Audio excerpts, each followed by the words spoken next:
नमस्कार, मैं हूं आपके साथ अंजना शर्मा और आप देख रहे हैं वर्तमान युग। तो आइए शुरुआत करते हैं आज की खास खबर से। भागवत कथा से शांति व मुक्ति मिलती है। श्री महंत नारायण गिरी महाराज राजनगर एक्सटेंशन स्थित चाम्स कैसल के सेंट्रल पार्क में आयोजित श्रीमद् भागवत कथा में मुख्य अतिथि के रूप में पधारे महाराज श्री उदासीन संत मुनि आत्माराम महाराज 23 अगस्त से श्रीमद् भागवत कथा का अमृतपान करा रहे हैं। राजनगर एक्सटेंशन स्थित चाम्स कैसल के सेंट्रल पार्क में उदासीन संत मनी आत्माराम महाराज 23 अगस्त से श्रद्धालुओं को संगीत में श्रीमद् भागवत कथा का अमृतपान करा रहे हैं। कथा में बुधवार को श्री दूधेश्वर पीठाधीश्वर श्री पंचदशराम जूना अखाड़ा के अंतर्राष्ट्रीय प्रवक्ता, दिल्ली संत महामंडल के राष्ट्रीय अध्यक्ष व हिंदू यूनाइटेड फ्रंट के अध्यक्ष श्री महंत नारायण गिरी महाराज मुख्य अतिथि के रूप में पधारे। महाराज श्री व उनके साथ कथा में पधारे प्राचीन देवी मंदिर दिल्ली गेट के महंत गिरीशानंद गिरी महाराज का कथा व्यास उदासीन संत मुनि आत्माराम महाराज ने स्वागत अभिनंदन किया। कथा श्रवण करने आए सभी भक्तों ने महाराज श्री का स्वागत कर उनका आशीर्वाद लिया। श्री महंत नारायण गिरी महाराज ने कहा कि श्रीमद् भागवत कथा श्रवण करने मात्र से ही जन्म जन्मांतर के विकार व पाप नष्ट हो जाते हैं, सभी कष्टों से छुटकारा भी मिलता है और प्राणी मात्र का लौकिक व आध्यात्मिक विकास होता है। भागवत कथा ज्ञान करने से मन का शुद्धिकरण होता है, इससे संशय दूर होता है और शांति व मुक्ति मिलती है। बहुत से लोगों के मरने के बाद उनके परिजन पिंडदान आदि नहीं कर पाते। श्रीमद् भागवत कथा ऐसे लोगों को भी मुक्ति व मोक्ष प्राप्त करती है। श्रीमद् भागवत कथा में भगवान श्री कृष्ण की लीलाओं का ऐसा अद्भुत वर्णन है कि उनके सुनने मात्र से मानव जीवन की सार्थकता पूरी हो जाती है। श्रीमद् भागवत कथा का महत्व इसी से लगाया जा सकता है कि सभी संप्रदाय से जुड़े संत व भक्तगण इसका श्रवण करते हैं। वह व्यक्ति बहुत ही भाग्यशाली होता है जिससे भागवत कथा श्रवण करने का अवसर प्राप्त होता है। ऐसे भक्त पर भगवान की कृपा हमेशा बनी रहती है और उसके जीवन में कोई कष्ट दुख नहीं होता है।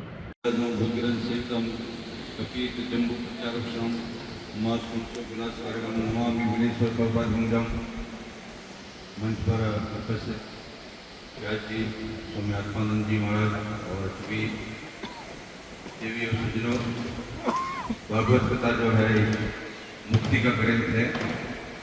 विशेष रूप से भागवत जो है अपने आप में भागवत पुराण, मान लीजिए कि किसका भी बहुत से लोगों की मुक्ति नहीं होती है और बहुत परिवार में ऐसा होता है कि भाई किसी का हम लोग पिंडदान वगैरह भी करना भूल जाते हैं या कुछ बहुत सी जो हमारा अंतिम संस्कार होते हैं उसको भी कुछ हमारा विस्मृत हो जाता है।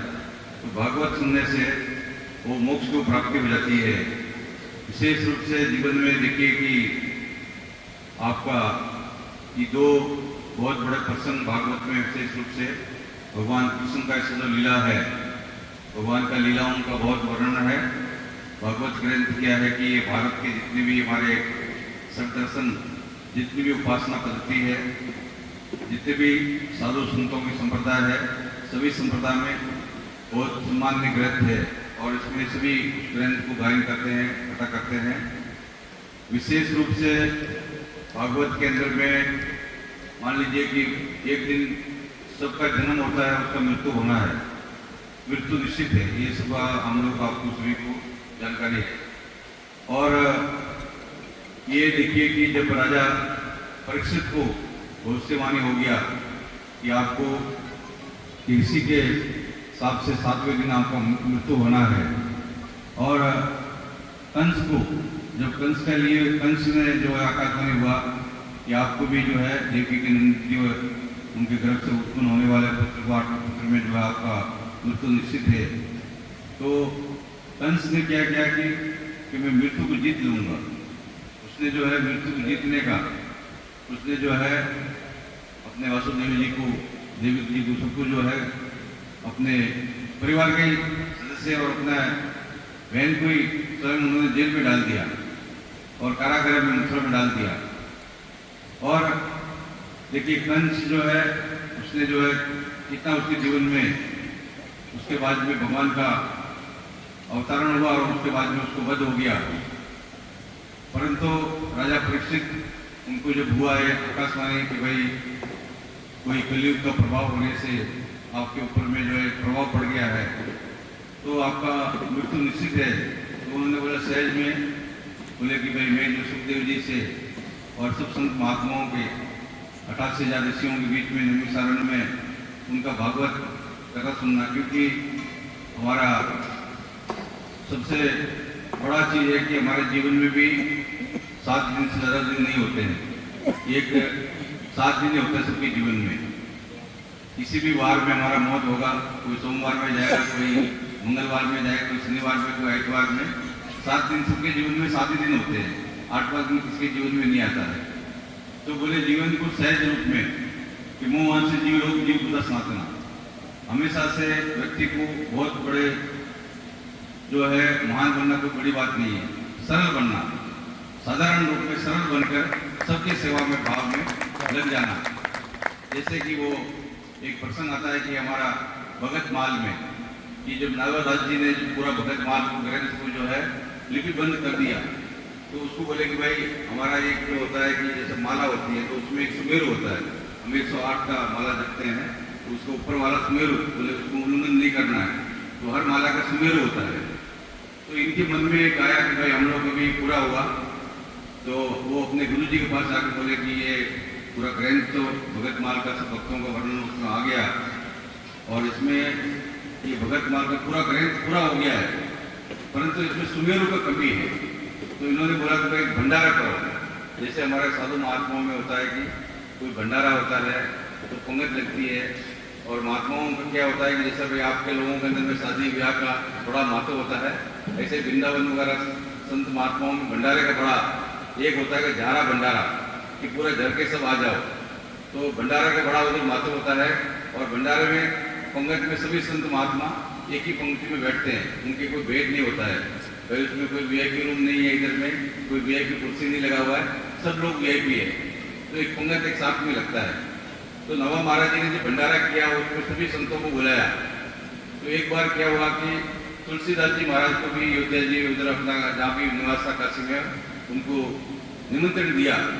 तो वो ऐसा होता है कि भंडारे के समय कुछ अचानक कुछ अकबर ने बुलाया कि अकबर के पास में कुछ उनके चमत्कारों से प्रभावित था अकबर हमेशा से, और वो जो है उनकी भक्ति से प्रश्न भी हुआ था। कभी भी उन्होंने तुलसीदास जी ने कभी बोला कि मैं जो आताताई है उसको कभी राजा नहीं माना, कि रघुपति राजा राम पति पवन सीताराम, तो मैं तो राजा राम जो राम को ही मानता हूँ, तुम्हारे को मानूंगा नहीं। तो ये उनको बुलाया, उनका सम्मान भी किया। तो वो दिल्ली आए हुए थे, तो उसने बोला कि चलो दिल्ली गए तो वृंदावन भी होके जाते हैं। तो उन्होंने सुना तो एक बोला कि भाई यहाँ पर कोई नवादास जी का भंडारा हो रहा है, बड़ा पंगत है, साधुओं का पंगत लगा हुआ है। तो इन्होंने बोला सौभाग्य, तो देखा कि पंगत में थोड़ा समय हो गया, तो उसमें क्या है कि वो सारी पंगत बैठ गया, अब जगह नहीं है उसमें। तो जहाँ पर जूते चप्पल उतारते हैं तुलसीदास जी महाराज वहीं पर बैठ गए, वहाँ बैठ गए। उसके बाद में वो जो है उन्होंने कुछ अपना एक जो है कुछ पात्र लिया, उसमें तो पहले सकोरे कुल्लड़ वगैरह होता था, तो उसमें सब्जी उब्जी आ गया। अब जो खीर के लिए पात्र नहीं रहा, तो वो जो पुरस्कार करने वाला आया उसने बोला कि इसमें जो है ये महात्मा जी का जूता है, इसमें खीर डाल दो तुम। बोले कैसे बात करते हो महाराज, वो एकदम झगड़ा जैसा हो गया, आवाज हो गया उसमें। बोले ऐसे ही तुम जो है पता नहीं कहाँ से मोबाइल आ जाते हैं, बोले ऐसे खड़िया पड़कर आ जाते हैं।